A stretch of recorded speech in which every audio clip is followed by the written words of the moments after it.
পৃথিবীতে প্রত্যেকটি মানুষকে চলতে গেলেই দুটো করে পায়ের দরকার হয়। এটা নতুন করে বলার কোনো অবকাশ রাখে না। সব মানুষের চলতে গেলেই দুটো করে পায়ের দরকার, এটা আপনারাও জানেন, আমরাও জানি।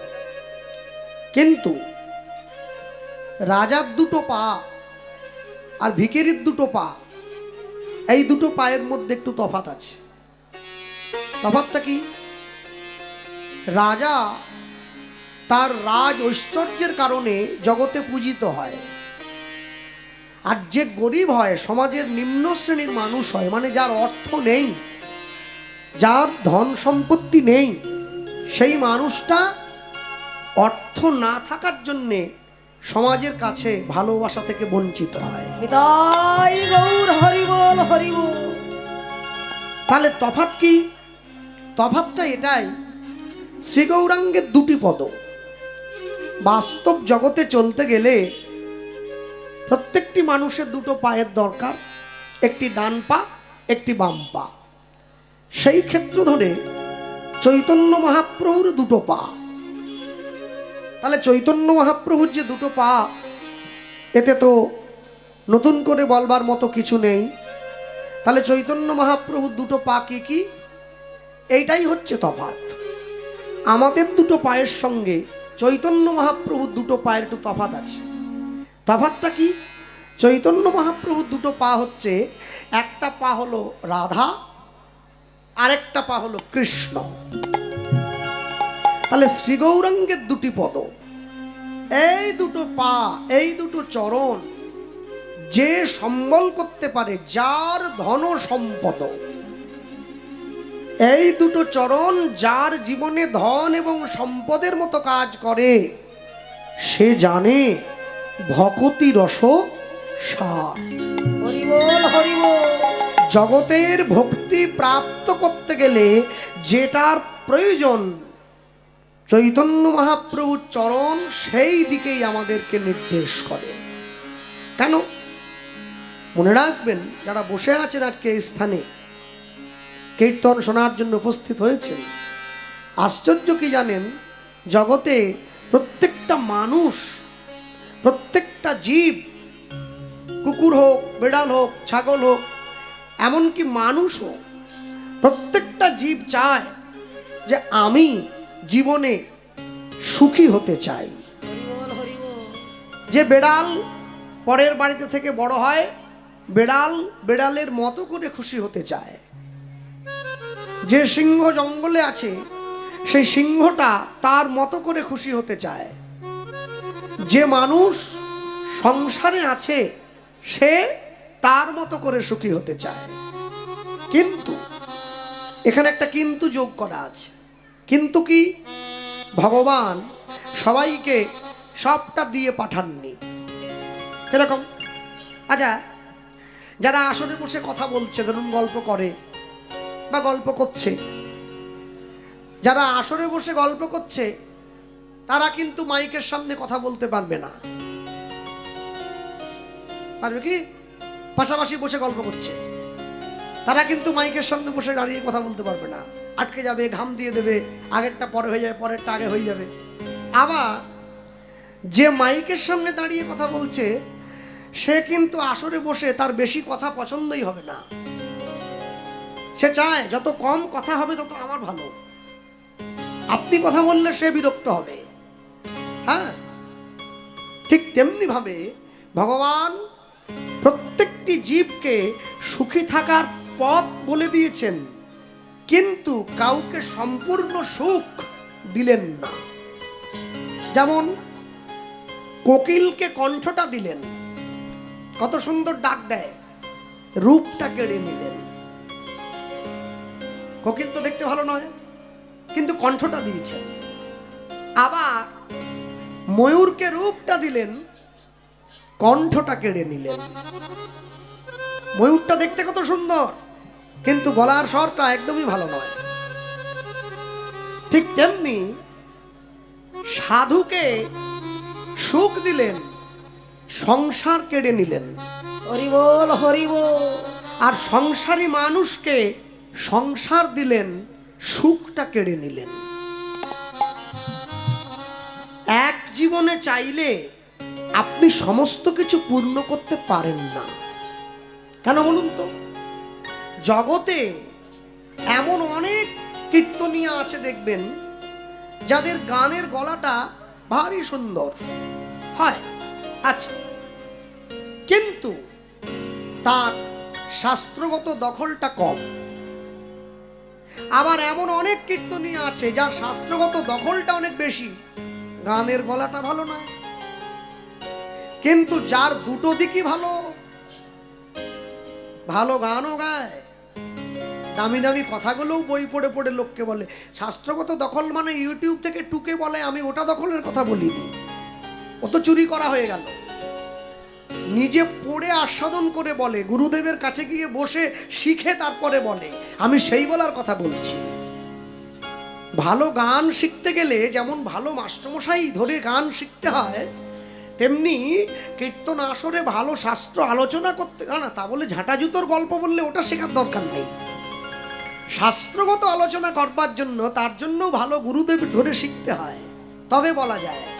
তাহলে যার দুটো দিকই ভালো, ভালো গানও করে, ভালো কথাটাও বলে, সে তো কীর্তন সম্রাট সুমন ভট্টাচার্য। দুটোই ভালো, গানটাও ভালো, কথাটাও ভালো। সেইটা সবার হবে না, ওটা আপনি লক্ষে একজনের পাবেন। একে ঐশ্বরিক স্বীকৃতি বলা হয়, এটা সবার থাকে না। ঠিক তেমনি ভাবে যারা আজকে কীর্তন শোনার জন্য এসে বসেছেন, হ্যাঁ, দক্ষিণ 24 পরগনার নিয়ম আছে। কি নিয়ম? প্রথমে একটু কথা হয়, আস্তে আস্তে আস্তে আস্তে করে একদম চুপ হয়ে যায়। কেন বলুন তো? নিমন্ত্রণ বাড়ি তো, প্রথমে তো পাতা দেওয়া হয়েছে, পাতাতে কিছু পড়েনি, তা লোকে তো কথা বলবেই। কিরে নুন কোথায় রে, আলু ভাজা কোথায়, কথা হচ্ছে। এবার নুন দিল, আলু ভাজা দিল, লেবু দিল, তারপরেও হচ্ছে ফিস ফিস ফিস ফিস ফিস ফিস, মানে এখনো অন্ন পড়েনি। এবার যেই অন্ন এসে গেল, ডাল এসে গেল, সব চুপ। কেন? এবার তো মুখ চলছে। তো প্রথমে একটু হয়, তারপরে একেবারে নিস্তব্ধ হয়ে যায়। তবে জায়গা মতো ঠিক জিনিসটা দিয়ে দিতে হয়। শ্রী গৌরাঙ্গের দুটি পদ, যার ধন সম্পদ সে জানে ভকতি রস সার। গৌরাঙ্গ মধুর লীলা যার কর্ণে প্রবেশিলা। এই যে বসে আছেন না, যদি অনিচ্ছাতেও শোনেন, ইচ্ছে নেই তবু শুনছি, আজিও শুনিতে যেই, শুনিতে শুনিতে সেই, কি অদ্ভুত চৈতন্য চরিত। কৃষ্ণে উপজীবে প্রীত, বাড়িবে রসের রীত, শুনিলেই বড় হবে হিত। তাই গৌর হরি বল হরি বল। যদি অনিচ্ছাতেও শোনেন, চরিতামৃতকার বললেন, যদি অনিচ্ছাতেও শোনেন, এতেও তার ক্রিয়া হয়ে যায়। কেউ যদি অনিচ্ছাতেও মদ খায়, তার যেমন নেশা হয়, অনিচ্ছাতে ঘুমের ওষুধ খেলেও যেমন ঘুম পায়, অনিচ্ছাতে হরি কথা শুনলেও ঈশ্বরের কৃপা লাভ হয়ে যায়। হরি বল হরি বল। কিন্তু শোনা বন্ধ করলে হবে না, আপনাকে শুনতে থাকতে হবে। বন্ধ করে দিলে, ছেড়ে দিলে তো স্রোতটা নষ্ট হয়ে গেল। শুনতে থাকুন, ভালো হোক মন্দ হোক শুনতে থাকুন। হ্যাঁ, তবে বিচার অবশ্যই করবেন। আগেরটা একটু বেশি মিষ্টি ছিল, এটা একটু কম মিষ্টি হয়েছে, পরের জনেরটা আরো ভালো লেগেছে, বিচার করবেন। কিন্তু শোনা বন্ধ করবেন না, শুনতে থাকুন। কেন জানেন? এই জন্যই বলছি শোনা বন্ধ করবেন না। আমাদের কত বড় সৌভাগ্য, আমাদের জন্য নাম করছেন স্বয়ং মহাপ্রভু। এক এক করে যে 3টে যুগ চলে গেছে, সত্য ত্রেতা দাপর, 3টে যুগে ভক্ত ভগবানের কাছে ছুটে গেছে। কলিযুগে ভগবান ভক্তের কাছে ছুটে এসেছে। তাই গৌর হরি বল হরি বল। মানুষের দরজায় গিয়ে দাঁড়িয়েছে, মানুষের হাতে ধরল, মানুষের পায়ে পড়ল, মানুষকে বুকে জড়িয়ে ধরে হরিনাম দান করল। এই ঠাকুর, এই হাতে ধরা পায়ে পড়া ঠাকুর আর কোথায় পাবে তোমরা? কোনোদিন পাবে না। যা পেয়েছো এই যুগে পেয়েছো, অতএব যা বলার এই যুগেই বলে নিতে হবে। হ্যাঁ, দেখো না, আজ থেকে 20 বছর পিছিয়ে গেলে মদনপুর গ্রামে যখন কোনো মেয়ে বিয়ে করে বাবার বাড়ির থেকে শ্বশুর বাড়িতে আসতো, তখন যেটা দেখা যায়নি এখন সেটা দেখা যাচ্ছে। কি একটা মেয়ে যখন বাবার বাড়ির থেকে শ্বশুর বাড়িতে আসছে, যখন গাড়ির থেকে নতুন বউ নামছে, পাড়ার লোক যখন ভিড় করে বৌমা দেখতে গেছে, সকলে দেখছে নতুন বউ তার গলায় তুলসীর মালা, কপালে তিলক, হাতে জপের মালা নিয়ে আছে। কেন? সে জানে আমার জীবনের সব পড়ে থাকবে, আমাকে চলে যেতে হবে, এখন থেকে নিজের কাজটা করছে। তাই মহাজন লিখছেন, গৌরাঙ্গের নাম নিলে উপকার কি হয়? উপকারটা এইখানে কি, ওগো যে গৌরাঙ্গে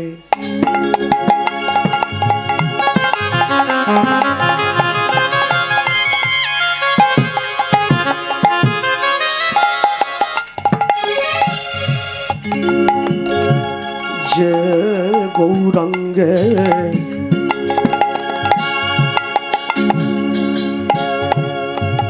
নাম লয়,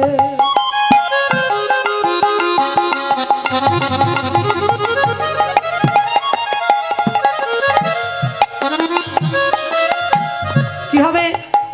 গৌরাঙ্গের নাম নিলে তার হয়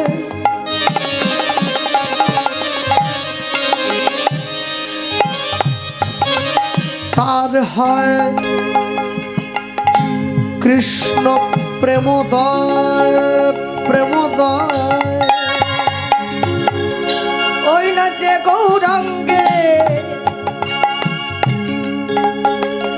নাম লয়, লুৎধ্বনি নিতাই গৌর হরি বল।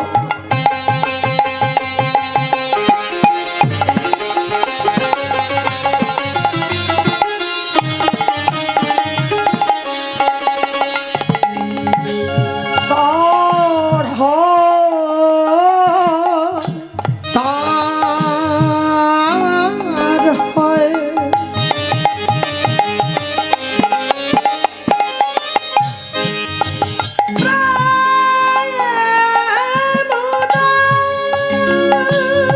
কেন? তারে মুই চাও বলিহারি, তারে মুই যাও বলিহারি, তারে মই যাও বলিহারি, তারে মই যাও বলিহারি।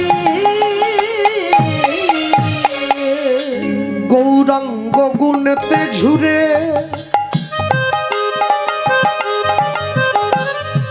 ওগো নিত্য লীলা,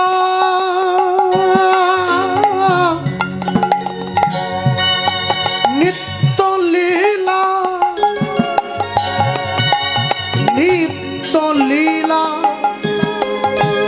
তাহে স্ফুরে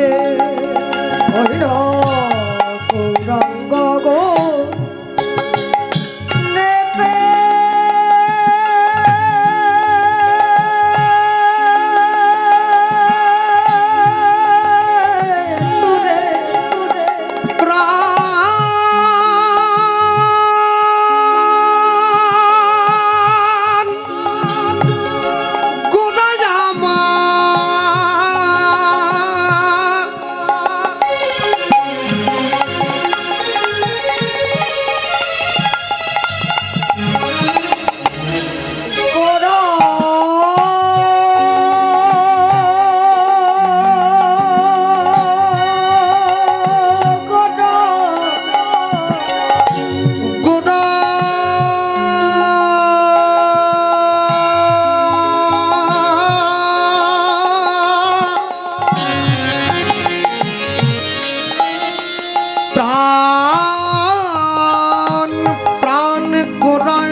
গৌরাঙ্গ গুণেতে সুরে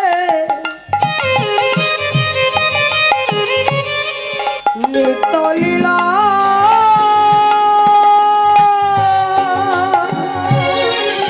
তারে সুরে সেজন্য কি হবে কি হবে সেজন্য ভকতি অধিকার সেজন্য ভকতি অধিকার ওই না সেজনা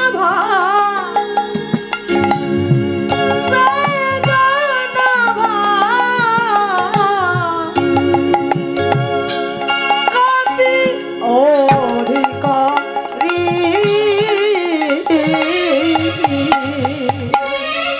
আমার গবুর জানলে সব জানা হলো আমার গৌর জাল জানা হলো আমার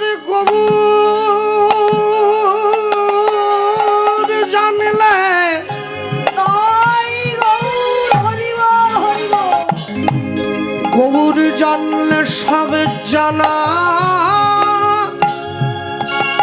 জানা হলো আমার গৌর জালে ও জানা হলো ওগো শাস্ত্র জানলে যা না হলো আমার গবুর জানলে তাই জানা হলো অন্য শাস্ত্র জানলে জানা হলো অন্য গৌর জালে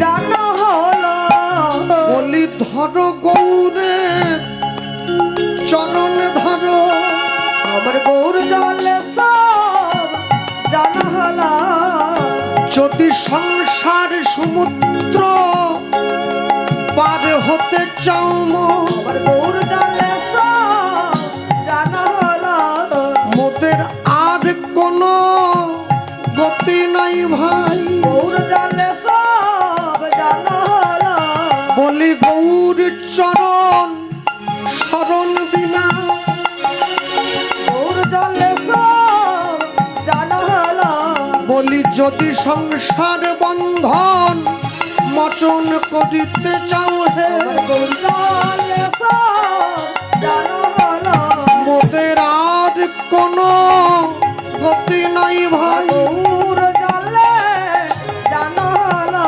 বলি ভব সিন্ধু পার হইতে চাও আমার গৌর জালে সব জানা হলো মোদের আর কোনো গতি নাই ভাই গৌর জালে সব জানা হলো যদি সংসার সিন্ধু পার হইতে যাও গৌর জালে সব জানা হলো সব সাধন গৌর জালে সব জানা হলো গৌর জালে সব জানা হলো মনুষ্য জন ভকতি অধিকারী সেজন ভকতি অধিকারী সেজন ভকতি অধিকারী সেজন সেজন ভকতি অধিকারী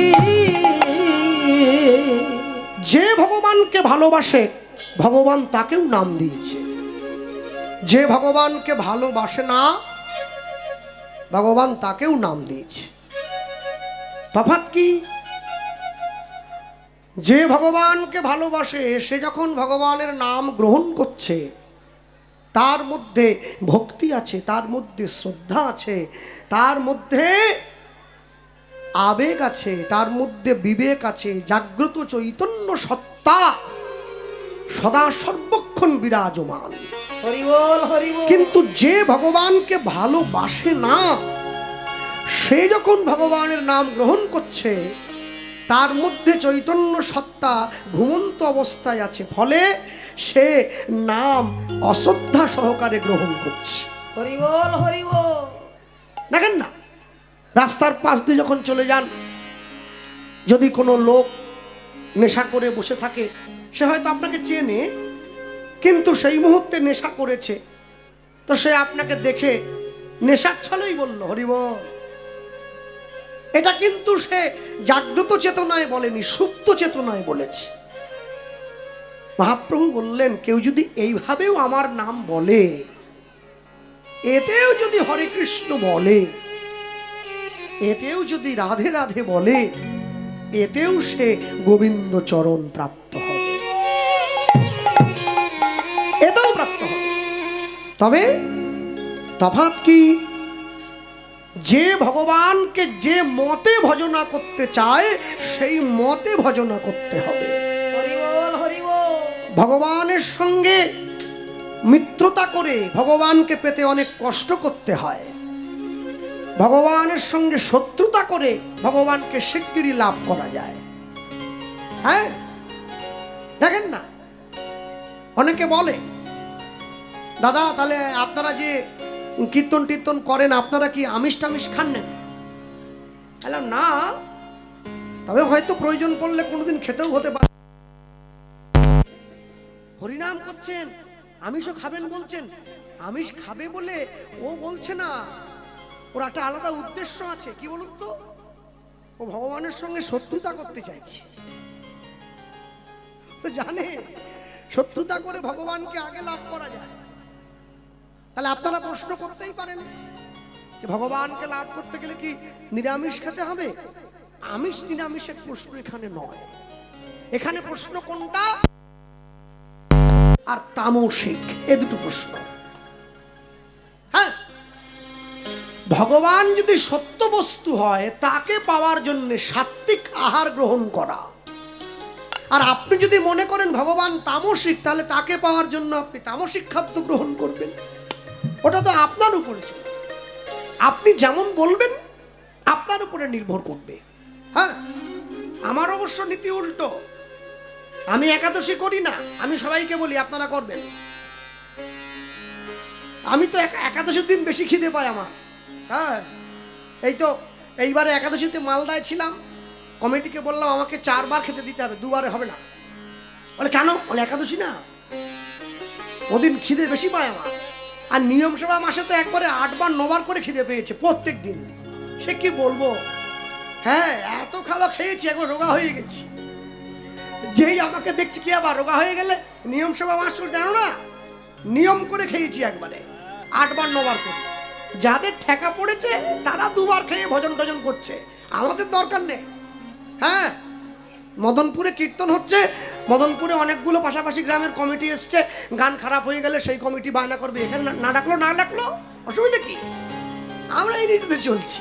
হ্যাঁ, আমি নিজে লুঙ্গি পরি, সবাইকে বলি আপনারা পরবেন না, কিন্তু আমি পরব, আমার জন্য ছাড় আছে, আপনারা পরবেন না।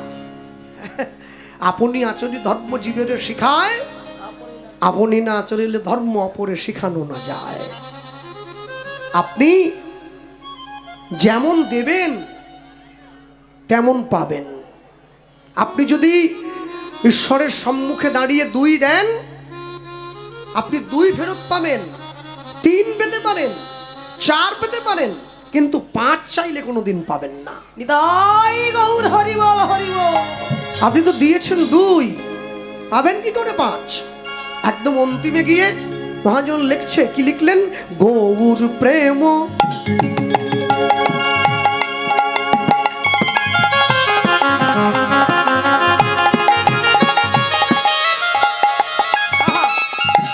গৌর প্রেম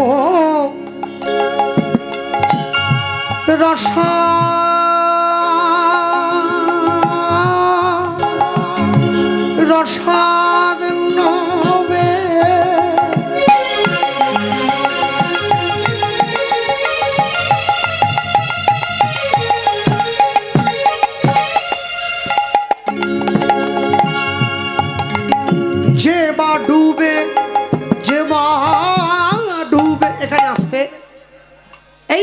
পদে এই লাইনটা দুরকম ব্যবহার হয়েছে। পদটি সকলের মুখস্থ আছে। যেগুলো 91-এর আগের প্রেসের পদের বই আছে সেখানে এই পদটা আছে, যে বা ডুবে সে তরঙ্গে। 91-এর পরে যে পদের বইগুলো প্রেস হয়েছে সেগুলোতে লেখা আছে সে তরঙ্গে যে বা ডুবে। দুটোই ঠিক, আপনি যেমন বলতে পারেন, যে বা ডুবে, যে বা ডুবে সে তরঙ্গে, অনুধ্বনি হৃদয় গৌর হরিব প্রেম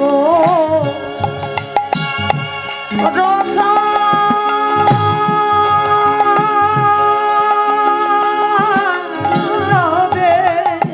গোরা জামার, গোরা জামার,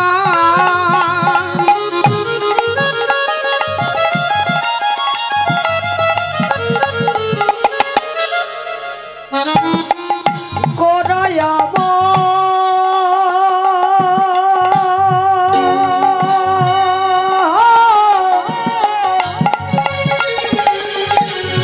প্রাণ গোরা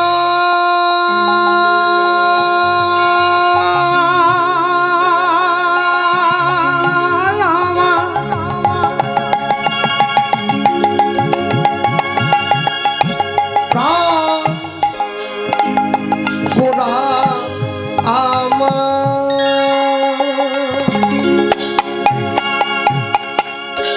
গৌর প্রেম রসা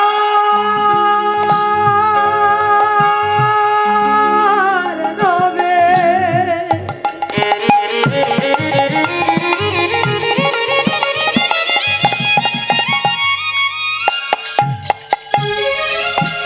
সে তরঙ্গে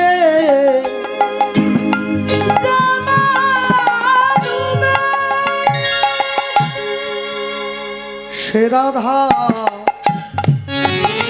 মাধব অন্তরঙ্গ, সে রাধা মাধব অন্তরঙ্গ,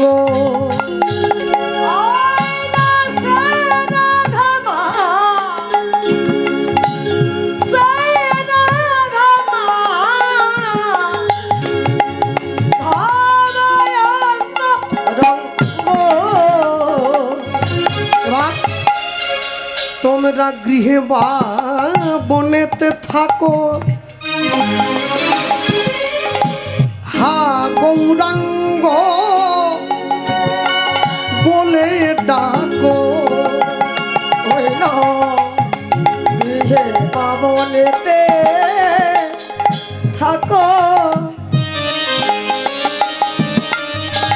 হা গৌরাঙ্গ বলে ডাকো। তোমরা গৃহে বা বনেতে থাকো, ওগো হা গৌরাঙ্গ বলে ডাকো, গৃহে পাবনেতে থাকো, হা গৌরাঙ্গ বলে ডাকো। দাস নরোত্তম মাগে তার সঙ্গ,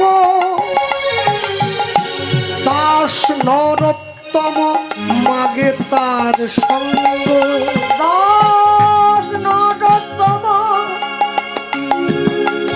মাগে তার সঙ্গ, দাস নরোত্তম মাগে তার সঙ্গ। আমি ওই চরণে আশ্রয় নিলাম, আমি এই চরণে আশ্রয় নিলাম। আমায় অধম বলে যেন দূরে সরাই দিও না, আমি এই চরণে আশ্রয় নিলাম। আমি নিলাম নিলাম শরণ নিলাম, আমি এই চরণে আশ্রয় নিলাম। আমায় ঠাই দিও গো অন্তিম কাল,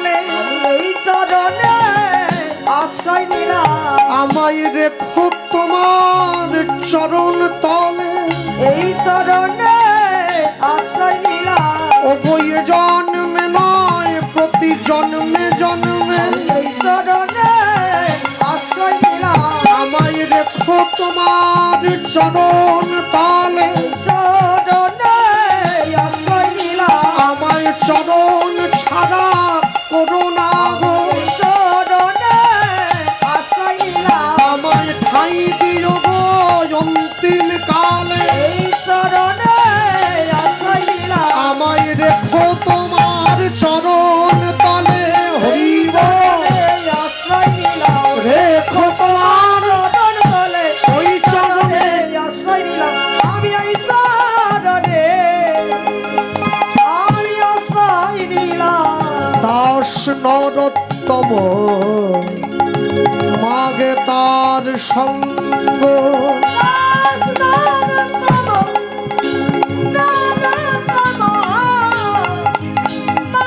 মাগে তার সঙ্গ, গৌর প্রেম রসার নবে যে বা ডুবে সে তরঙ্গে, তরঙ্গে সে রাধা মাধব অন্তরঙ্গ, তরঙ্গ গৃহে বা বনেতে থাকো হা গৌরাঙ্গ বলে ডাকো, বলে ডাকো দাস নরোত্তম মাগে তার সঙ্গ, দশ নরত মাগে তার সঙ্গ দীঘাতে গেলে পুরীতে গেলে দীঘা পুরীর সমুদ্রে যখন কেউ ঝাঁপ দেয়, আপনি সমুদ্রের ঢেউতে গা ভাসানো মাত্র আপনি লক্ষ্য করবেন ঢেউটা আপনাকে ধাক্কা দিয়ে পাড়ে পৌঁছে দিয়ে যাচ্ছে, নিয়মিত তাই। টেনে নিয়ে যায় আবার ধাক্কা দিয়ে পাড়ে পৌঁছে দেয়।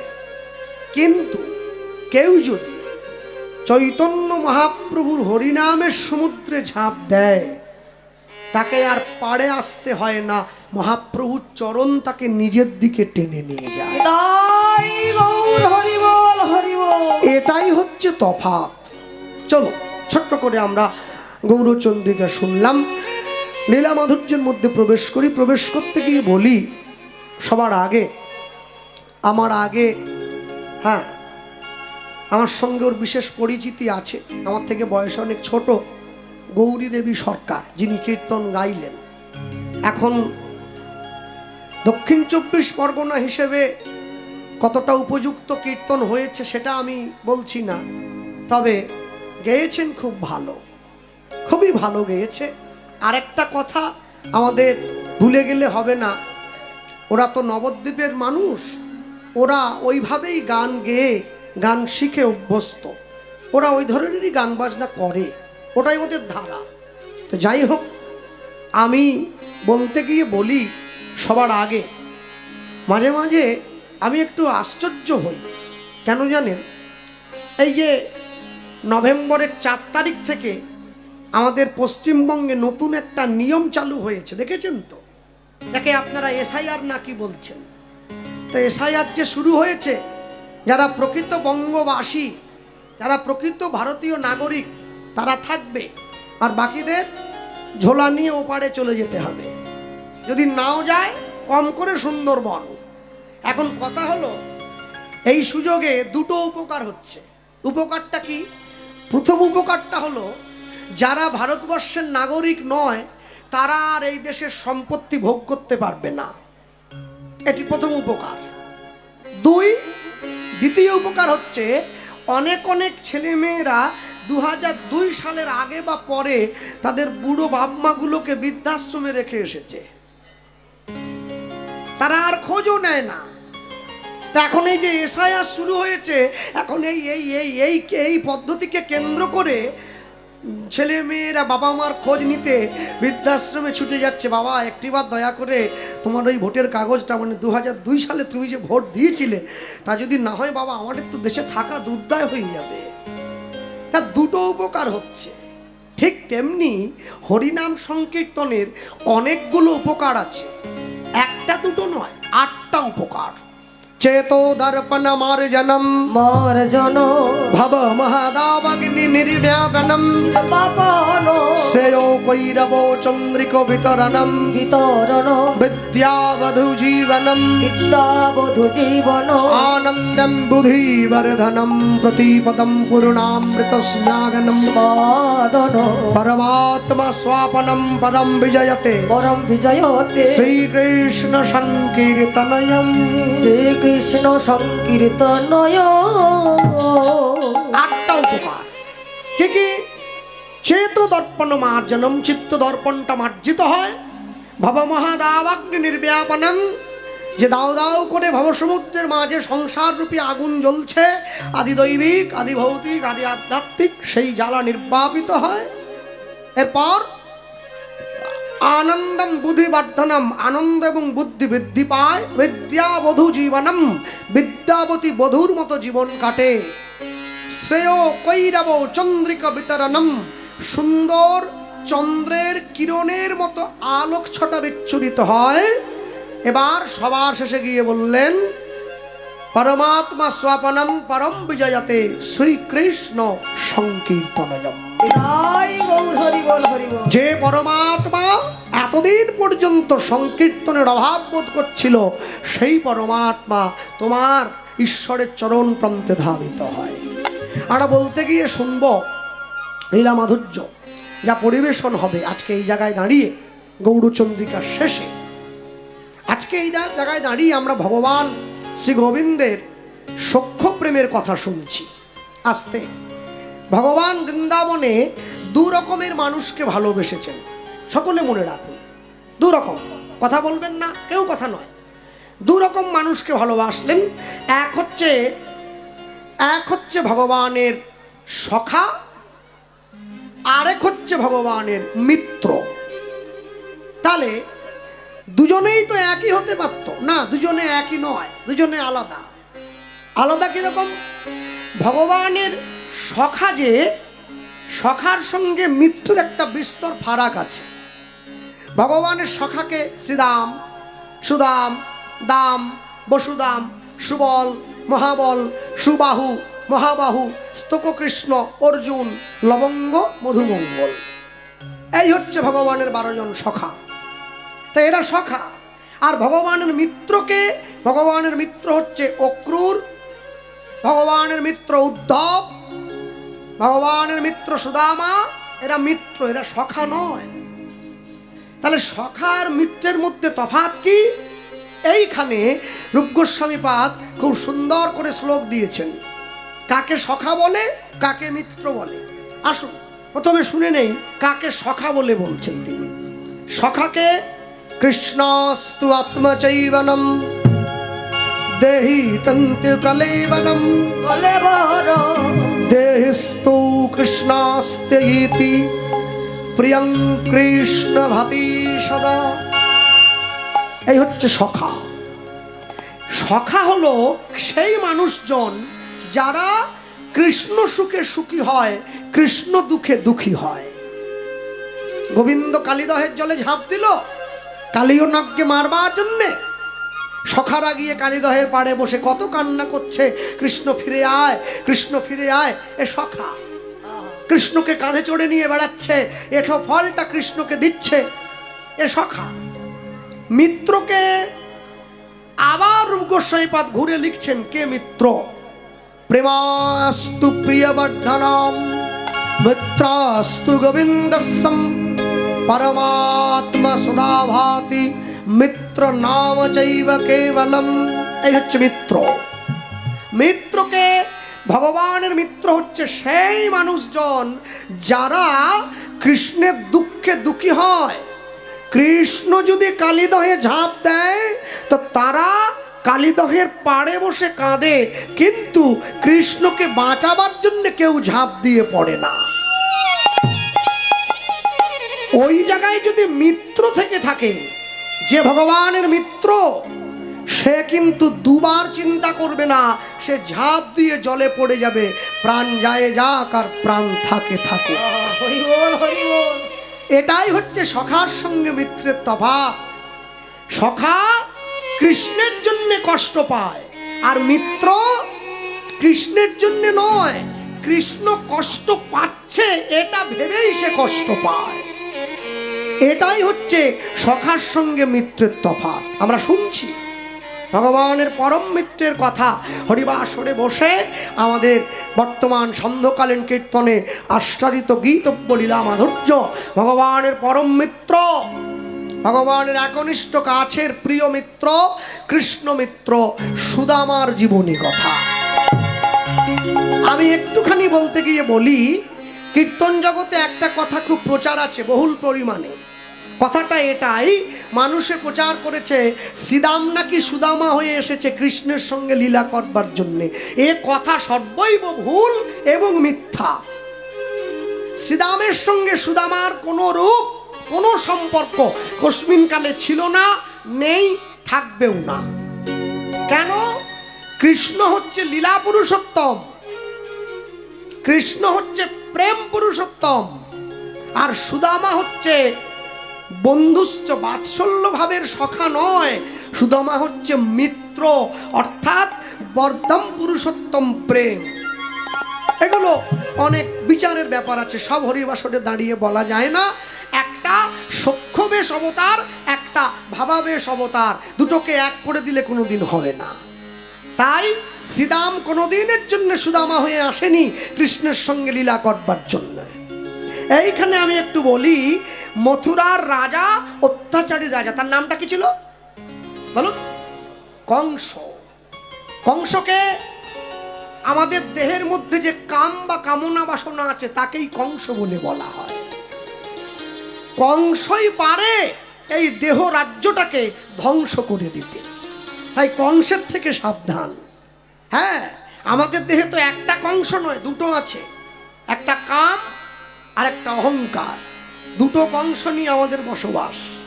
তো কংসকে বধ করলো কে? বধ করেছে কৃষ্ণ। আর কৃষ্ণকে সাহায্য করেছে কে? তার দাদা বলরাম। দুই ভাই কৃষ্ণকে সাহায্য করলো, কংসকে বধ করলো। কারাগার থেকে দাদু উগ্রসেনকে মুক্তি করে মথুরার সিংহাসনে বসিয়েছে দুইজন। আর এই যে মথুরার সিংহাসনে বসিয়েছে, দাদু বসে পড়েছে। তাহলে উগ্রসেনের আস্তে কংসের বোন যদি দেবকী হয় কৃষ্ণের সঙ্গে, আর কৃষ্ণের মা যদি দেবকী হয়, তাহলে উগ্রসেনের সঙ্গে কৃষ্ণের সম্পর্কটা কি একটু বলুন, বলুন আগে। মামা বাড়ি ভারী মজা, কিলচর নাই, শুধু আনন্দ। তো হ্যাঁ, চুপ করে বসে থাকলে হবে না, বলুন। আহা, কংসকে হবে মামা, তার দাদুকে উগ্রসেন, মানে কংসের বাবা। তাহলে উগ্রসেনের বাড়িটা কৃষ্ণের কি বাড়ি হচ্ছে? ব্যাস, এই তো হয়ে গেল। আগেকার দিনের লোকে বলতো শ্বশুর বাড়ি মধুর হাঁড়ি, মধু মধু মধু, বোঝেন তো? হ্যাঁ, শ্বশুর বাড়ি গেলে শুধু বসে থাকা, পায়ের উপরে পা তুলে, আর শাশুড়ি মা একবারে সময়ে সময় নিয়ে আসছে ভালো ভালো খাবার। আর এদিকে মামা বাড়ি তো ভারী মজা, কোনো একবারে দুঃখই নেই। দাদু উগ্রসেনকে সিংহাসনে বসিয়েছে, কৃষ্ণ বলরাম দুইজন, দাদুর দুই দিকে। আর সম্পূর্ণ মথুরাবাসী ছুটে এসেছে। ছুটে এসে এই দেখো না, জয় জয় ধ্বনি ওঠে।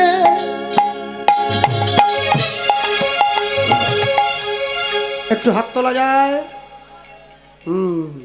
তুলেছেন? একটু তালি দেওয়া যায়? বা বাবা, জয় জয় ধ্বনি ওঠে, ধ্বনি।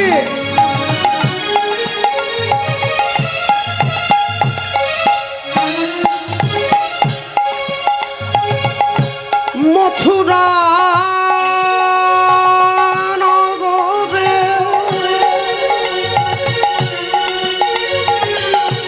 পাপ মোচন হইল আজি, কৃষ্ণ আইল ঘরে। তাই গৌর হরিব জয় জয় ধ্বনি ওঠে।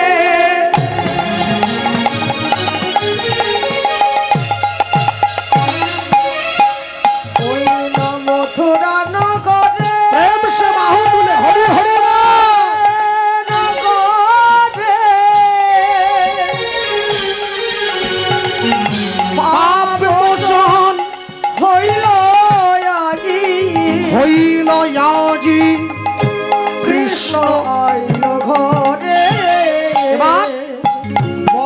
সবার বড় ভাগ্য ভালো। ওই না সবার বড়, ওই না ভাগ্য ভালো, সবার বড় ভাগ্য ভালো, সবার বড় ভাগ্য ভালো। ওই না সবার বড় ভাগ্য ভালো। ওই না সবার বড় ভাগ্য ভালো। আপনাদেরও ভাগ্য ভালো। বলি দুয়ারে আজ গোবিন্দ আইল, ওই না উলুধ্বনি সবার বড় আনন্দ হইল। বলি সবার বড় ভাগ্য ভালো। ওই না দুয়ারে আজ গোবিন্দ এলো, বলি মায়েরা সব উলুধ্বনি কইল। সবার বড় ভাগ্য ভালো। ওই না কেহ কেহ শঙ্করধ্বনি কইল। সবার বড় ভাগ্য ভালো। এবার প্রেমানন্দে হরি হরি বলো, হরি বল। বড় ভাগ্য ভালো, প্রেমানন্দে হরি বলো। সবার বড়ই ভাগ্য ভালো, সবার বড় ভাগ্য ভালো। বলি পাপ মোচন হইল আজি, কৃষ্ণ আইল ঘরে। পাপ